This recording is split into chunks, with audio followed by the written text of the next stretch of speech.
4லேருந்து 6 மணிக்கு மயிலாப்பூர்லேருந்து தகவல் ஐஜி ஆஃபீஸுக்கு பின்னாடி வந்து இறுதி சடங்கு ஊர்வலம் நடக்கும். முதல்ல கனவாப்பேட்டைன்னு சொல்லியிருந்தோம், கிடையாது.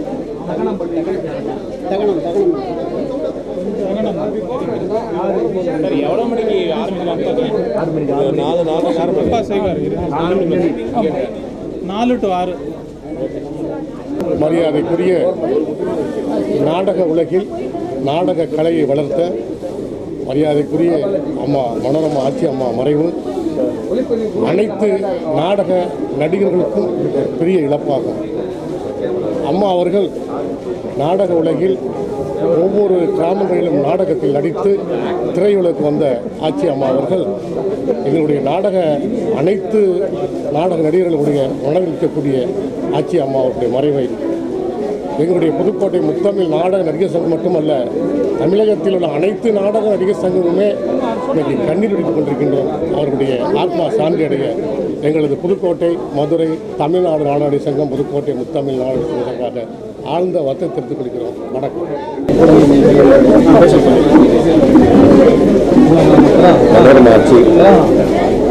ஆட்சி என்று எல்லோரும் அன்போடு அழைக்கப்பட்டவர், படுகின்றவர், அழைக்கப்பட போகின்றவர். ஆண்களில் எப்படி ஒரு நடிகர் தலைவர் சிவாஜி அப்பா அவர்களோ, அதே போல பெண்களில் ஆட்சி அவர்கள். எங்கள் எல்லாருக்கும் அவங்க வந்து ஒரு தாயாக இருக்காங்க. என்றைக்கும் எங்கள் மனசில் தாயாக இருப்பாங்க. அவர்களைப் போல் ஒரு சாதனையாளர் இனி பிறக்கப் போவதில்லை. ஆட்சி அவர்களோடு எனக்கு ஓரிரு படங்களில் நடிப்பதற்கு தான் வாய்ப்பு கிடைத்தது. இருந்தாலும் நினைவு தெரிந்த நாளிலிருந்து ஆட்சியை ரசித்துக் கொண்டிருக்கும் கோடிக்கணக்கான ரசிகர்களில் நானும் ஒருவன். பலமுறை நான் ஆட்சியோட ஃபோனில் பேசியிருக்கிறேன், நானும் பேசியிருக்கேன், எங்கள் மாமாவும் பேசியிருக்கிறாங்க. உடம்பு முடியல அப்படின்னு அவங்க ஒரு நாளும் சொன்னதில்லை. எப்படி இருக்கீங்க ஆச்சு அப்படின்னு கேட்டால் நல்லா இருக்கேன்ப்பா, எப்படி இருக்கீங்க பாஸ்கர் அப்படின்னு ரொம்ப வாஞ்சியாக விசாரிப்பாங்க. இன்றைக்கி ஆட்சி இல்லை அப்படின்னு நினைக்கும் போது ரொம்ப மனசுக்கு வேதனையாக இருக்கும். அவர்களுடைய ஆன்மா இறைவனுடைய திருவடி நிழலில் சாந்தி அடைய எல்லாம் வல்ல இறைவனை வேண்டிக் கொள்கிறேன். ஆட்சியினுடைய புகழ் வாழ்க. அவர்களைப் போல் இனி ஒரு நடிகை உருவாவதற்கு இன்னும் குறைந்தது ஒரு 1000 ஆண்டுகளாவது ஆகும். போயிட்டு வாங்க ஆட்சி.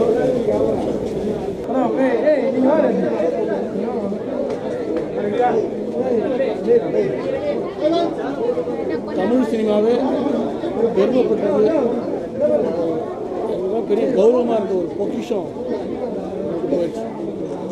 உலகத்தில் எங்கே போனாலும் ஆட்சி பேரை சொன்னால் தமிழ் தெரிஞ்சவங்களுக்கு ஆட்சி பேர் அவ்வளோ ஒர்க் பண்ணதுலாம் பெரிய கொடுக்கல. ஒரு வாட்டி அதை யோசிச்சு பார்த்தா 1978 ஆட்சி கூட மென்ஷன் போது புது எனர்ஜி வரும். குடும்பத்தின் மேலே அவ்வளோ அக்கறை உள்ளவங்க. எங்கள் குடும்ப உறுப்பினர் அத்தனை பேரையும் பேர் சொல்லி கூடுவாங்க.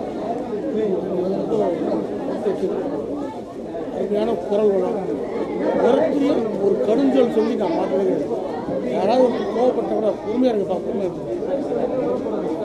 தாய் போனது ரொம்ப மனசு நகைச்சுவை நடிகர் இவ்வளோ பேர் எடுத்தவங்க மட்டும் இல்லைன்னு ஆத்மா சாந்தியுடைய.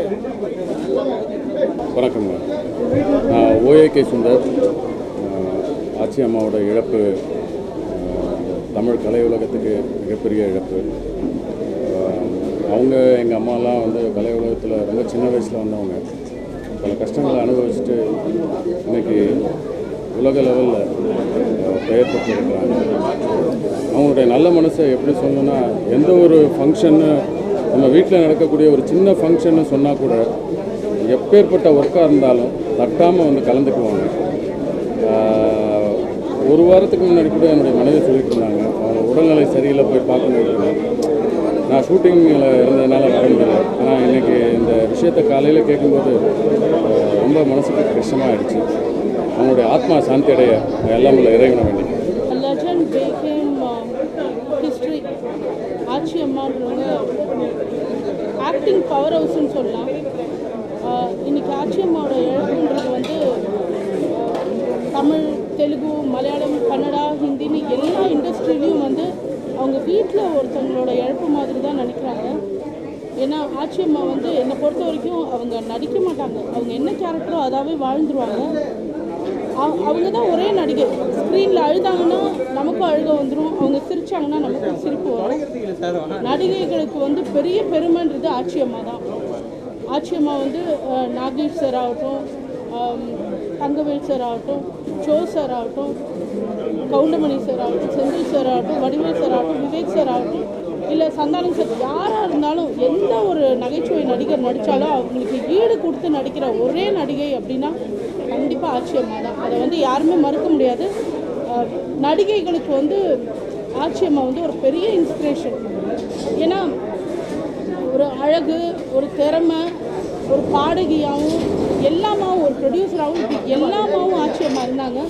ஆச்சியம்மாவோட வழியை பின்பற்றி எல்லா நடிகைகளுமே இருக்கணும் அப்படின்றது தான் வந்து ரொம்ப ரொம்ப பெரிய விஷயம். அண்டு பர்சனலாக என்னோட அனுபவம், நிறைய படங்கள் சின்ன வயசுலேருந்தே ஆச்சியம்மாவோட நடிச்சிருக்கேன். அண்டு ஆச்சியம்மா வந்து 2 முட்டியும் ஆப்ரேஷன் பண்ணியிருந்தாங்க. அப்போ வந்து அவங்களுக்கு நடக்கிறதே ரொம்ப கஷ்டமாக இருந்தது. அப்படி இருந்தும் கல்யாணத்துக்கு வந்து படி இறங்கி வந்து ஆசீர்வாதம் பண்ணிட்டு போனாங்க. எப்போ பார்த்தாலும் அந்த அன்புன்றது வந்து ஆச்சியம்மாவை தாண்டி யாருக்குமே வராது. ஸோ ஆச்சியம்மா வந்து நமக்கு கிடைச்ச பெரிய பொக்கிஷம். ஆச்சியம்மா ரொம்ப நல்ல ஒரு திறமையான ஒரு நடிகை. இந்த இண்டஸ்ட்ரி மட்டும் இல்லை, ஒவ்வொரு குடும்பமும் எழுந்திருச்சு. ஆச்சியம்மாவோட சோல் ரெஸ்ட் இன் பீஸ். அம்மா நம்ம கூட என்றைக்கும் அவங்க படங்கள் மூலமாக வாழ்வாங்க. அவங்களோட குடும்பத்துக்கு ஆழ்ந்து அனுதாபாங்க.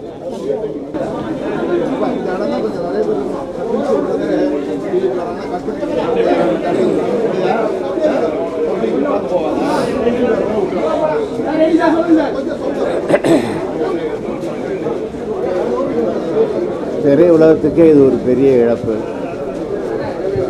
எங்கள் எல்லாருக்குமே அவங்க ஆட்சி.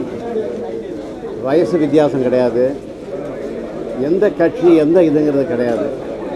அவ்வளோ பேர்ட்டையும் அன்பாக இருப்பாங்க.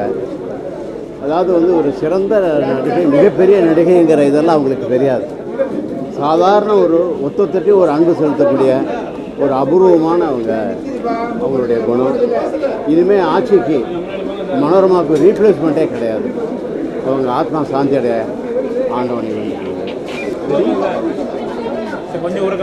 ரெடியான்னு